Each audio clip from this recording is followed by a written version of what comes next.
Cukup lama cinta kita bina, cukup lama.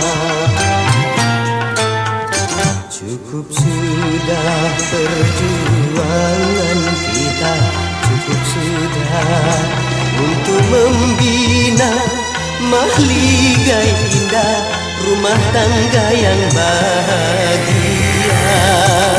Tapi kini apa yang terjadi? Kau bersanding dengan orang lain. Aku sangka engkau tak setia, aku sangka. Tak kuduga begini akhirnya, tak kuduga.